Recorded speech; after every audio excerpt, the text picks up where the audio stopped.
Ebane, karibu tena mtazamaji wa Ntezi Media. Leo ni tarehe 25 ya mwezi wa 3 mwaka 2025. Tumebakiza wiki moja tu mchezo wa robo finali ya kombe la shirikisho barani Afrika pale jiji la Ismailia.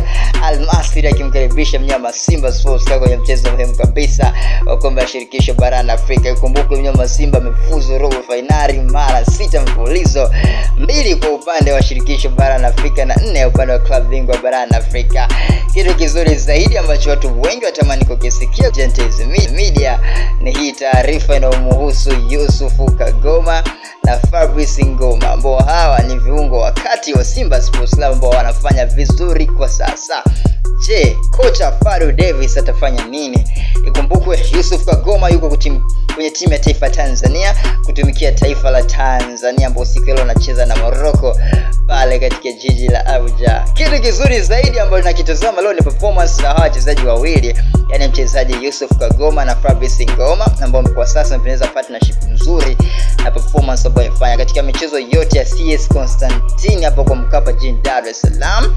Walifanya vizuri kabisa. CS Sfaxien ya pale Morocco, ya pale nchini Algeria pia wakiwa ugenini wafanya vizuri kabisa, na CS Sfaxien wakiwa kwa Mkapa Dar es Salaam walifanya vizuri. Pisa the Bravo Doma Quiz ya pale Agora walifanya vizuri kabisa katika jiji la Luanda. Kitu kizuri zaidi ambacho wanatakiwa kukitambua kuelekea mchezo huo wa tarehe 2 ya mwezi wa 4 mwaka 2025, mchezo muhimu kabisa wa robo finali, Yusuf Kagoma na Fabrice Ngoma watakaa tena pale katikati, ambapo kocha Fadlu Davis anaingia na wachezaji wa 4, 2, 3, 1 katika kuwania nafasi ya kufuzu nusu finali kwenye kombe la shirikisho hapa nchini Tanzania. Mnyama Simba na uhitaji mkubwa kabisa, na ikumbukwe mchezo wa uliopita wa robo finali ya mwisho mnyama Simba alitolewa pale nchini Misri dhidi ya Al Ahly, maboma walikuwa 0. Timu ilikuwa chini ya Abdelhak Benchika, lakini kwa sasa kikosi Simba kiko pale dhidi ya wakati kabisa anaitwa Fadlu Davis. Kila laheri mnyama Simba Sports kwenye huo mchezo wa tarehe 2 ya mwezi wa 4 mwaka 2025. Kongole kwa viungo wa kazi, yani Fabrice Ngoma na Yusuf Kagoma.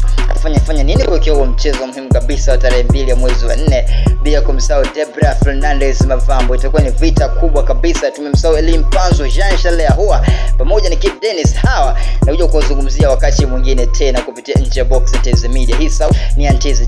Pita kwenye page ya Hassan Ntezi Junior pale Instagram. Usisahau kupita kwenye page ya Ntezi Media TZ kwa mazuri yote ambayo na flow kupitia Ntezi Media. Ntezi Media ni yako, Ntezi Media ni yako kwa muda wote, na hii ni sauti ya Hassan Ntezi Junior.